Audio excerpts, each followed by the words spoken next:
Guys, उम्मीद है आप सभी लोग अच्छे होंगे। एक सवाल जो मुझे कमेंट सेक्शन में सबसे ज्यादा रिपीटेडली पूछा जाता है, 15,000 से लेके 25,000 के प्राइस रेंज में कौन से बेस्ट गेमिंग स्मार्टफोन हैं। तो मैंने सोचा क्यों ना मेरे दोस्तों की फरमाइश को पूरा किया जाए। साथ ही साथ आने वाले दिनों में कौन से स्मार्टफोन्स लॉन्च होने वाले हैं जिसको आप एज अ गेमिंग स्मार्टफोन के लिए कंसीडर कर सकते हैं। तो ये सारी चीजें आज के इस वीडियो में मैं आपसे शेयर करूंगा। तो इसी बात पर थोड़ी सी उंगली उठाकर प्यार से वीडियो को लाइक कर देना, और ये वीडियो पूरा देखने के बाद अगर आपके मन में कोई भी सवाल बाकी रह जाता है तो आप मुझे नीचे कमेंट सेक्शन में पूछ सकते हैं। सबसे पहला स्मार्टफोन है Redmi Note 10 Pro। अगर आपका बजट 16,000 रुपए है तो आप इस फोन को जरूर से कंसीडर कर सकते हैं। काफी अच्छा ऑलराउंडर स्मार्टफोन है। आप इस फोन में डिफॉल्ट सेटिंग पर 40 FPS पर PUBG गेम अच्छी तरीके से प्ले कर सकते हैं। इसके अलावा सुपर एमोलेड डिस्प्ले के साथ 120 हर्ट्ज का रिफ्रेश रेट, ये जो चीज है वो आपको आज की डेट में किसी और स्मार्टफोन में देखने को नहीं मिलेगी 16,000 रुपए की प्राइस रेंज में। Qualcomm Snapdragon 732G processor, 64 megapixel का क्वाड कैमरास का सेटअप, 16 मेगापिक्सल की सेल्फी, 5020 mAh की बड़ी बैटरी और साथ में 33 वॉट की फास्ट चार्जिंग। साथ ही साथ इस फोन में ड्यूअल सिम के साथ आपको मेमोरी कार्ड लगाने का ऑप्शन भी मिल जाएगा। काफी अच्छा ये ऑलराउंडर स्मार्टफोन है। अगर आपका बजट 16,000 रुपए है तो आप इस फोन को डेफिनेटली कंसीडर कर सकते हैं, आपको कोई भी प्रॉब्लम नहीं होगी। दूसरा स्मार्टफोन है Poco X3 Pro। अगर आप एक हार्डकोर गेमर हैं और आपका बजट 18,000 के आसपास है तो आप इस फोन को जरूर से कंसीडर कर सकते हैं। आप इस फोन में डिफॉल्ट सेटिंग पर 60 FPS पर PUBG गेम अच्छी तरीके से प्ले कर सकते हैं। स्पेशली हाई ग्राफिक वाली गेमिंग खेलने के लिए ये सबसे अच्छा फोन है, जहां पर आपको Qualcomm Snapdragon 860 प्रोसेसर देखने को मिलेगा, जो कि इस प्राइस रेंज में देना काफी अच्छी चीज है। बस दो चीजों के साथ आपको कॉम्प्रोमाइज करना पड़ेगा, एक तो है प्लास्टिक की बिल्ड क्वालिटी, दूसरा है सुपर एमोलेड डिस्प्ले का ना होना। तो ये दो चीजों के साथ अगर आप कॉम्प्रोमाइज कर सकते हैं तो डेफिनेटली आप इस फोन को कंसीडर कर सकते हैं, आपको कोई भी प्रॉब्लम नहीं होगी। तीसरा स्मार्टफोन है Realme X50 Pro। ये फोन जब लॉन्च हुआ था तब इसकी प्राइस 40,000 के आसपास थी, लेकिन अब ये फोन की प्राइस 25,000 रुपए हो चुकी है।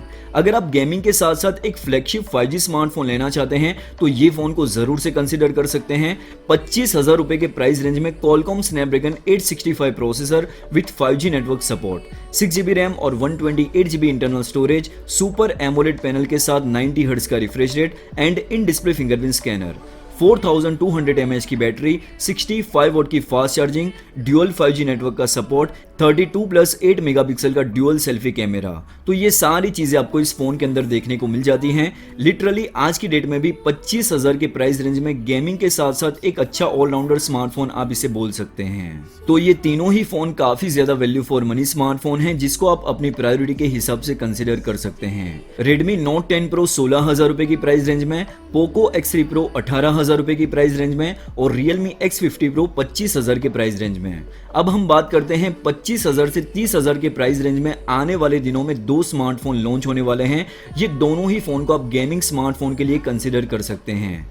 एक तो है Realme X7 Max जो कि 31 मई को लॉन्च होगा, और दूसरा है Poco F3 GT। ये फोन जून के मंथ में कभी भी लॉन्च हो सकता है।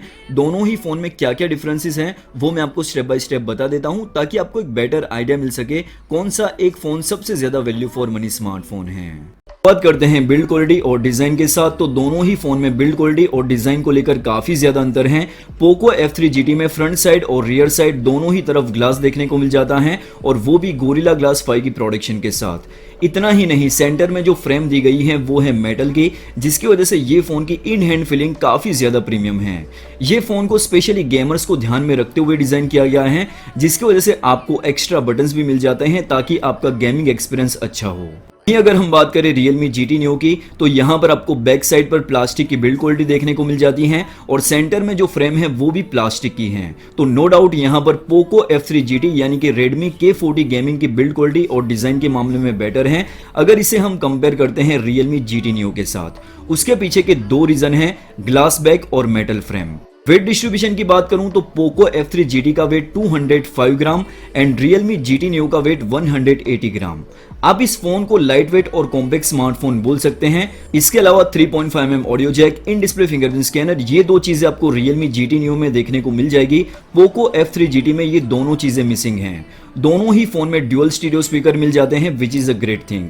दोनों ही फोन में आप ड्यूअल सिम लगा सकते हैं, मेमोरी कार्ड लगाने का ऑप्शन नहीं मिलेगा, तो यहाँ पर आपको थोड़ा बहुत कॉम्प्रोमाइज करना पड़ सकता है। डिस्प्ले की ओर नजर करें तो दोनों ही फोन के डिस्प्ले को लेकर आपको कोई भी प्रॉब्लम नहीं होगी, क्योंकि दोनों ही फोन में सुपर एमोलेड पैनल के साथ 120 हर्ट्ज का रिफ्रेश रेट ऑफर किया गया है, which is a great thing.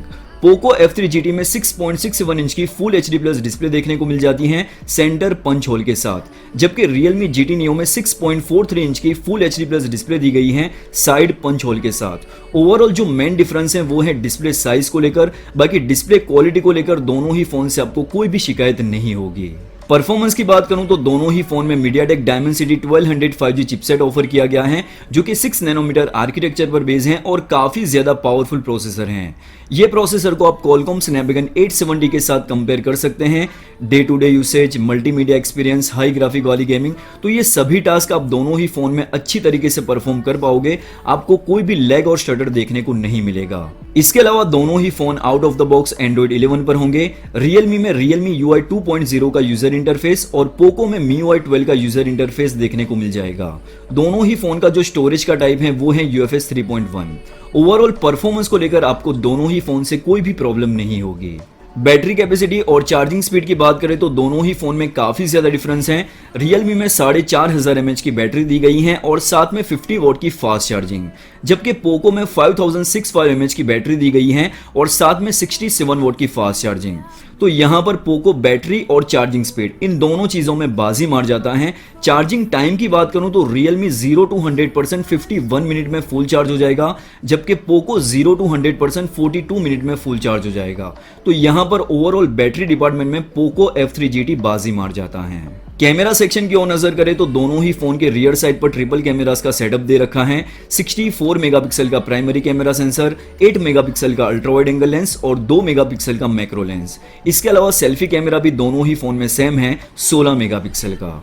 Final verdict और प्राइस की बात करें तो दोनों ही फोन का स्टार्टिंग वेरिएंट यानी कि 6GB रैम और 128GB इंटरनल स्टोरेज, जिसकी प्राइस 25,000 के आसपास होगी। अगर आपको एक कॉम्पैक्ट और लाइट वेट फोन चाहिए इन डिस्प्ले फिंगरप्रिंट स्कैनर और 3.5mm ऑडियो जैक के साथ, तो आप Realme X7 Max को कंसीडर कर सकते हैं। लेकिन अगर आपको स्पेशली गेमिंग के लिए कोई फोन चाहिए 30,000 से नीचे की प्राइस रेंज में, तो आप Poco F3 GT फोन का आप जरूर से वेट कीजिए। काफी ज्यादा इंटरेस्टिंग स्मार्टफोन है, स्पेशली गेमर्स को ध्यान में रखते हुए इस फोन को डिजाइन किया गया है।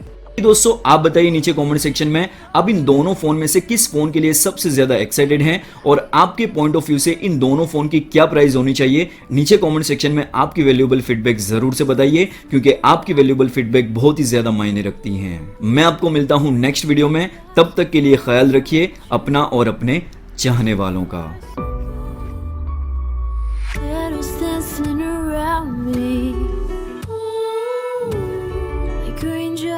Falling from a tree, so far so good.